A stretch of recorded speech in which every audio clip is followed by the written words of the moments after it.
This review was originally written by Tom Hopkins and adapted for video by me, Nathan Ellingsworth. Don't forget, you can check out GamingGuides.com after launch for huge and incredibly well-detailed Kingdom Come Deliverance 2 guides. Now, on with the review.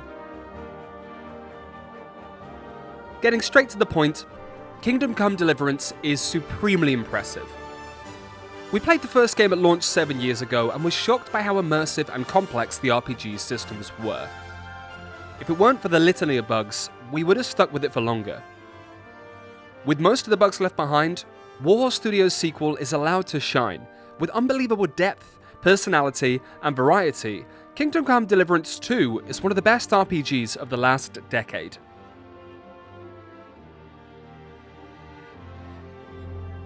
A large portion of what's great about the sequel is in the world building, and how Warhorse has layered countless deep mechanics on top of each other to create an unmatched level of immersion. Everything you do has to be intensely thought about. Are you wearing clothes that are right for the way you're acting? Have you developed relationships with the right people? Is the food you're carrying going to last the journey between Trotsky and Kutenberg, the game's two main regions? And are your weapons sharp enough for the inevitable skirmish that's approaching? We could go on and on with these questions. NPCs have lives that mean you will find them in certain places at certain times. Shops will only be open between 9 AM and 6 PM, and guards will stop you at night if you're not carrying a torch. Speak to someone when they're busy or when they would rather be sleeping, and they'll get annoyed. You can follow people home at night in an entirely innocent way, and they'll get changed and into bed, putting their clothes in their chest at the end of the bed before tucking themselves in. They'll then get up and get on with their day 8 hours later. If you leave an NPC waiting for you to start a quest, they'll get angry and ask what held you up. Say, I have this fancy maypole from Takov here if you're interested. My God! They're going to slit the toast! Nobody's got them this good in years! You're a champ, Henry! As soon as I saw you, I knew you had it in you. Playing as Henry in Kingdom Come Deliverance 2 is like taking on a new life. You need to play as a person, not a character. How you approach every situation changes how Henry's life plays out. There's an attention to detail in how the game's systems mesh and how the world moves around you that we don't think we've seen before to the same quality. The intricacy extends to individual mechanics as well. Just like in the first game, you need to collect herbs by picking flowers and take them to an alchemy table to make potions, should you not have the groschen to buy them. Unlike in most RPGs, you don't just press a button and wait for the potion to pop out or suddenly appear in your inventory.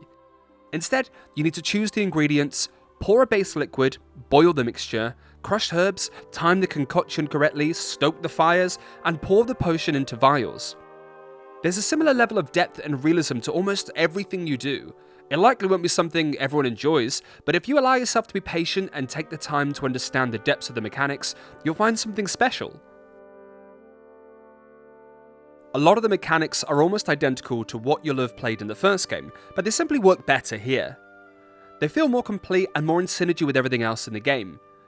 In most RPGs, spending what could be 15 to 30 minutes crafting some health potions would be unbelievably tedious. Instead, it just feels right in Kingdom Come Deliverance 2, and that's true for every mechanic there is. How well everything works 99% of the time makes the occasional hiccup all the more jarring. We've encountered a few instances where the logic gets itself muddled. NPCs will be cordially talking to you one minute and then suddenly accuse you of trespassing the next. You can switch entire outfits during fights, but you can't equip a helmet you're carrying if you forget to put one on before a duel. Thankfully, these moments serve more as a reminder of how well the game works overall, rather than any kind of lasting frustration.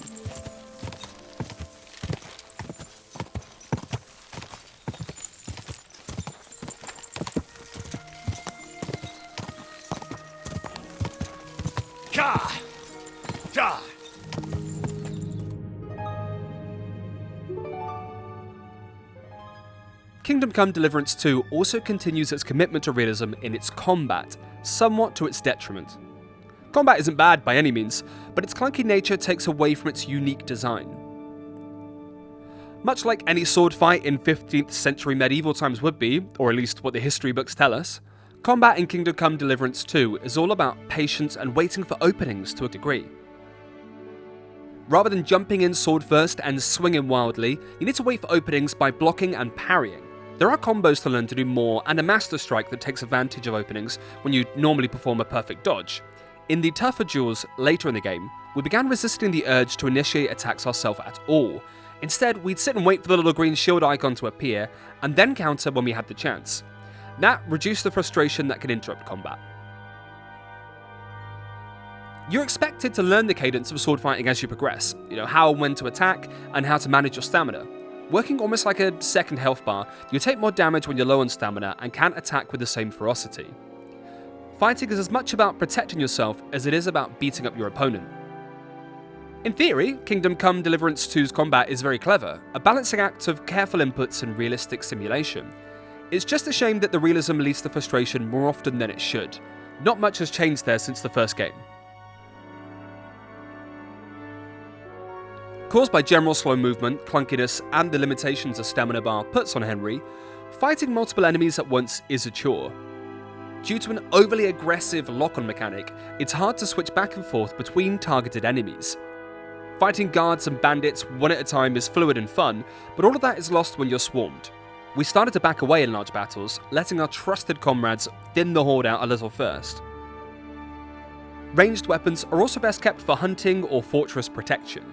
Due to how long they take to equip and load, the likes of guns and bows are best left in your inventory unless you're trying your hand at stealth or a surprise attack.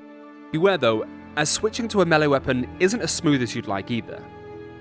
The other combat frustration is tied to Kingdom Come Deliverance 2's structure. While the open world regions of Trotsky and Kuttenberg are massive and full of things to do, the game does funnel you into linear story sections on a regular basis. For the most part, you're warned of upcoming danger, but financial concerns and carry weight limits mean you can only be so prepared.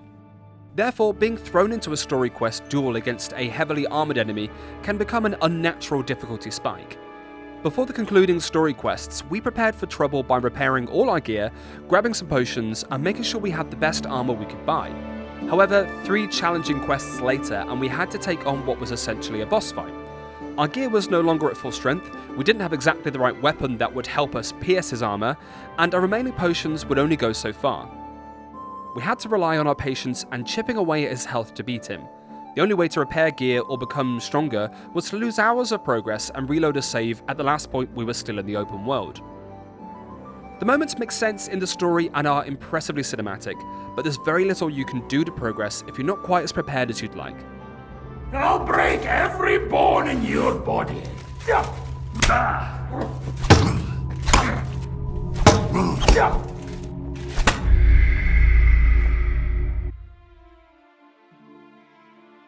Elsewhere though, the structure of Kingdom Come Deliverance 2 is perfect. The game is long, yes, it took us 60 hours just to beat the story, with a lot of side content left to complete, but every quest is interesting. Some quests even reach Part Z, starting with A, and individual side quests can take hours to complete. The game's side content is some of the best and most interesting in an RPG since The Witcher 3, improving on the first game's offering massively. You'll be infiltrating strange guilds, rescuing your dog, and of course, beating everyone you can at dice at every tavern you stumble across. Farkle, or Dice as it's more simply called now, is a game of luck that's so hard to stop playing, with the new addition of badges that change the rules slightly, giving you bonuses like initial score head starts or reroll opportunities. It's a fun and far more complex game than you will initially think when you're playing for a sausage for mutt. It's so easy to get lost for hours on end running errands for NPCs, searching for skill books to study, or smithing an endless supply of horseshoes. There are secrets, memorable characters, and beautiful settings dotted throughout the game's 2 regions. Many of them you'll simply stumble across. It helps that both Trotsky and Kuttenberg look phenomenal too. From the moment you get access to the open world after a few hours, the rolling hills of Bohemia are stunning. The level of detail and the quality of the lighting are beyond that of any real-world video game setting we've experienced. We've lost count of the number of times we paused the game to take a picture of Pebbles and Henry in front of a lush green field and a beautiful sunset. Warhorse Studios have recreated real locations wonderfully, and many places you visit in the game can be visited in real life. There's also a more cinematic quality to the key cutscenes that the first game didn't have. Paired with a score that's both powerful and emotional when it needs to be, and you get some intense and exciting moments. Cheers.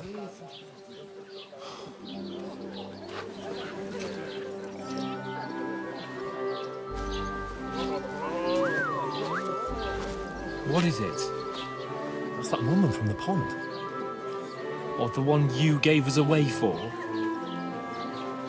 Find better that witch. Wench. What I tell you? We've alluded to it before, but Kingdom Come Deliverance 2 is a technical marvel. Being so expansive and coming after a sequel that was plagued by bugs at launch, it's unbelievable that it works so well. This shouldn't be surprising given the amount of continual improvements that were made to the first game, but Warhorse have gone above and beyond here. Of course, it's not flawless, what 100-hour RPGs are. We frequently experienced 3 flickering boxes at the bottom of the screen when pausing. The world map chugs in frame dips once you reach Kuttenberg due to its complexity. Conversations taking place when it's raining led to broken lighting, and one time a goat ran through a forest at super speed as if it was Roadrunner. Otherwise, Kingdom Come Deliverance 2 runs phenomenally well, and no issues are more than a passing inconvenience. Go!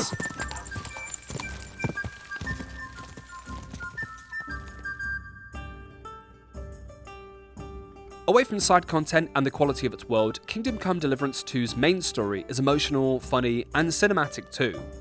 In large part, that is due to the excellent dialogue and fleshed out characters, both new and returning. The quality performance capture from the actors and team is evident. The writing avoids the common period piece pitfall of being robotic and unnatural. Whether it's Henry and Hans, your central heroes, or a group of inexplicably Geordie miners in Kuttenberg, everyone talks in a way that feels realistic and is relatable in today's modern world. Characters take the piss out of each other, joke about childish things, and are emotional when the situation calls for it.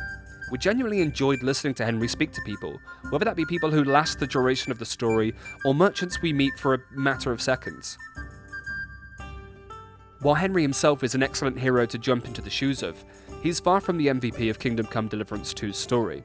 Hans Capon once again stands out as the cheeky but lovable rogue who acts a little above his station, but truly cares about his friends. Then there's Jan Zizka, who's the confident leader of Henry's new crew. He's powerful and demands attention, the voice performance of his character being the best of the lot. Even away from the main cast, a mad and suspicious Frenchman, the passionate leader of Kuttenberg's Jewish contingent, and others all get their moment to shine. The story does get a little muddled in the middle section as too many political figures with indecipherable motives are introduced, but it gets back in the saddle for a satisfying conclusion, no matter the choices you make along the way. The fact that you care about Henry, Hans, and everyone else long before the credits roll is a testament to the quality of Warhorse Studios' writing and world building. As a complete package, Kingdom Come Deliverance 2 is mind-blowing. The first game was an interesting foundation, but the long-awaited sequel stands easily alongside the best RPGs of the last decade. It tells an exciting yet emotional story, and the world is a joy to explore, but it's the level of immersion that's created by all of its interconnected systems that's unlike anything we've experienced before.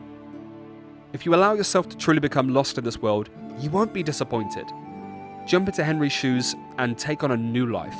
A lot of fun awaits. Kingdom Come Deliverance 2 gets a Gamer Guide score of 95.